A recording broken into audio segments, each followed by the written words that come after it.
Godavari electrical workers trade union ఆధ్వర్యంలో సోమవారం ఉదయం అధ్యక్షుడు బొజ్జ రామకృష్ణ పాత్రికేయుల సమావేశం ఏర్పాటు చేశారు. బొజ్జ రామకృష్ణ మాట్లాడుతూ జూన్ 4వ తేదీ నుండి ప్రతి ఒక్క ఎలక్ట్రికల్ సోదరులకు యూనియన్ గుర్తింపు కార్డు తప్పనిసరిగా ఉండాలి. లేని ఎడల జూన్ 4వ తేదీ నుండి పనులు పూర్తిగా నిలిపివేయబడను. ఈ ఎలక్ట్రికల్ వృత్తిని ఎంచుకొని ఈ వైర్లు దొంగతనానికి పాల్పడుతున్నారు. ఎలక్ట్రీషియన్ పేరు చెప్పి కొంతమంది దొంగతనాలకు పాల్పడుతున్నారు. మా యూనియన్ కి రిపోర్టు వచ్చిన పిదప గతంలో పోలీసు వారికి వినతి పత్రం ఇవ్వడం జరిగింది. నిస్వార్థంగా పనిచేసే వారికి మనుగడ లేదు కాబట్టి ఈ యొక్క గుర్తింపు కార్డు ప్రతి ఒక్క వినియోగదారుడు కూడా ఖచ్చితంగా గుర్తింపు కార్డు పొందాలన్నారు. ఎలక్ట్రికల్ సోదరులు ప్రతి ఒక్కరు కూడా రేట్ల విధానాన్ని ఖచ్చితంగా అమలు చేయాలి. 100 కోట్లు ఖర్చు పెట్టి ఈఎస్ఐ ఆసుపత్రి కనీసం సీనియర్ డాక్టర్ లేక కార్మికులు చాలా ఇబ్బందులు పడుతున్నారు. మందుల కొరత కూడా ఎక్కువగా ఉందన్నారు. Godavari electrical workers trade union ఆధ్వర్యంలో ఈ రోజున ప్రెస్ మీట్ పెట్టడం జరిగినది. ఈ యొక్క సమస్యలు ఏమిటంటే ఎలక్ట్రికల్ సోదరులు ఎక్కడైతే వృత్తి పని చేస్తున్నారో అక్కడ తీవ్రంగా దొంగతనాలు ఎక్కువగా జరుగుతున్నాయి.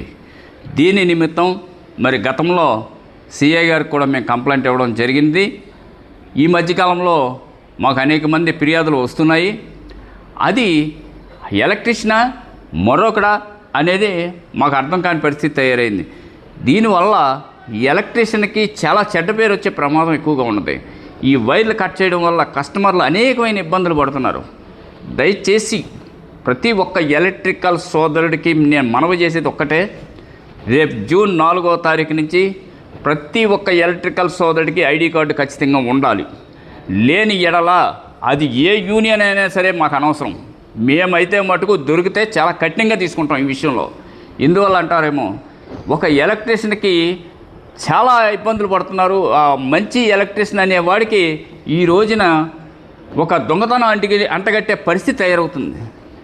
దాని నిమిత్తం ఎవరైతే పొరుగురు నుంచి రావచ్చు, అలాగే ఎలక్ట్రికల్ వృత్తి తెలియని వాడు కూడా ఎక్కేసి ఈ రోజున పనులు చేసి రేట్లు దారుణాతి దారుణంగా దీన్ని ఇచ్చేసేస్తున్నారు.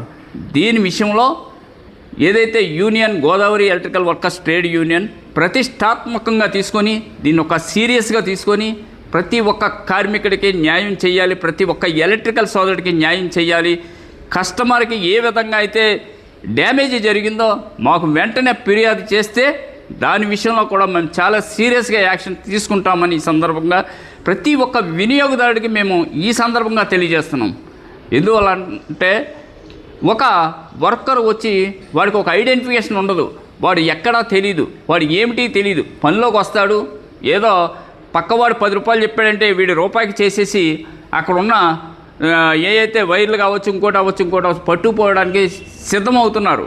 ఇలాంటి వారిని అందరినీ మేము అరికట్టే విధానంలో భాగంగా జూన్ 4వ తారీఖున నుండి ఏదైతే గుర్తింపు కార్డు లేకుండా ఎవరైతే పనిచేస్తున్నారో వాళ్ళందరినీ కూడా ఖచ్చితంగా కట్టడి చేసి తీరుతామని ఈ సందర్భంగా మనం చేసుకుంటూ, అలాగే రేపు 4వ తారీఖున కూడా మరి పోలీస్ డిపార్ట్మెంట్ వారందరినీ కూడా మేము శ్రామిక భవనం వద్దకు తీసుకొచ్చి ఈ యొక్క ఏదైతే జరుగుతున్నాయో అక్రమాలు దొంగతనాలు జరుగుతున్నాయో దీనిపై విశ్లేషణ చేయటం కోసం యూనియన్ ద్వారా మేము ఈ యొక్క ప్రయత్నాలు ముమ్మరం చేయడం జరుగుతుంది. అలాగే ఎలక్ట్రికల్ సోదరులకు మరొక్కసారి విన్నవించుకుంటున్నాం, దయచేసి రేట్ల విషయంలో మీరు ఏ మాత్రం కూడా యూనియన్ రేట్లు పాటించండి. దయచేసి మీ ఇష్టం వచ్చిన రేట్లు చేసి మిగతా వారిని ఇబ్బంది పెట్టవద్దని ఈ సందర్భంగా తెలియజేసుకుంటున్నాం. అలాగే మరొకటి కార్మిక శాఖ డిపార్ట్మెంట్. ఈ యొక్క కార్మిక శాఖ డిపార్ట్మెంటు ప్రభుత్వం 4 పథకాలు విడుదల చేసింది. చాలా సంతోషపడ్డాం. అది మే వరకే. మే ఎప్పుడైతే వచ్చిందో కార్మికులు గుర్తొచ్చే పరిస్థితి తయారైంది ప్రతి ప్రభుత్వానికి కూడా. ఇప్పుడు 4 పథకాలు పెట్టారు మీరు. దాని సంఖ్యలు మటుకు 40 సంఖ్యలు వేశారు. గతంలో కార్మిక శాఖ డిపార్ట్మెంట్కి వెళ్ళి అన్నీ సబ్మిట్ చేసే పరిస్థితి తయారైంది.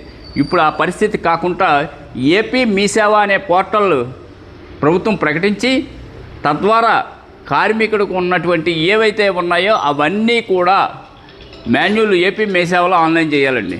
వాళ్ళు ఈ యొక్క దస్తావేజులన్నీ సేకరించి మళ్ళీ రాంగ్ అని మాకు పంపిస్తున్నారు. ఇవి చాలా ఇబ్బందులు పడే పరిస్థితి తయారవుతుంది. దయచేసి కార్మిక శాఖ మంత్రివర్యులు శ్రీ వాసంశెట్టి సుభాష్ గారిని నేను ఒక్కటే మనవి చేస్తున్నా, అయ్యా మీరు పెట్టే పథకాలని కార్మికుడికి అందుబాటులో ఉండేలాగా చెయ్యండి. ఎందువల్లంటే చాలా ఇబ్బందులు పడుతున్నారు. అలాగే ఈఎస్ఐ, ఈ కార్మికులకు ఈఎస్ఐ అనేది ఒక వరం. 100 కోట్ల ఆసుపత్రి కట్టి కార్మికుడికి ఉపయోగం లేని పరిస్థితి తయారైంది ఈఎస్ఐ. ఎందువల్ల అనగా అందులో ఒక ఎక్స్రే కావచ్చు, అలాగే ఒక మెడిసిన్ కావచ్చు, ఇలాగ రకరకాలుగా కార్మికులు వెళ్తున్నారు. కానీ కొన్ని వ్యాధులకి అసలు మెడిసినే లేదంటున్నారు. అలాగే సీనియర్ డాక్టర్లు లేరు, అందులో జూనియర్ డాక్టర్లే వైద్యం చేస్తున్నారు. దయచేసి ఇది కూడా మానిటరింగ్ చేసి కార్మిక శాఖ మంత్రి వర్యులు వారికి కూడా మేము ప్రత్యేకమైన ధన్యవాదాలు తెలియజేసుకుంటున్నాం. ఏదైతే ఈఎస్ఐ సంబంధించి మీరు తక్షణం ఆకస్మిక తనిఖీ చేసి ఈ యొక్క కార్మికులకు ఒక భరోసా ఇవ్వాల్సిన బాధ్యత మేమే ఉందని ఈ సందర్భంగా తెలియజేసుకుంటూ సెలవు తీసుకుంటాం. Thank you sir.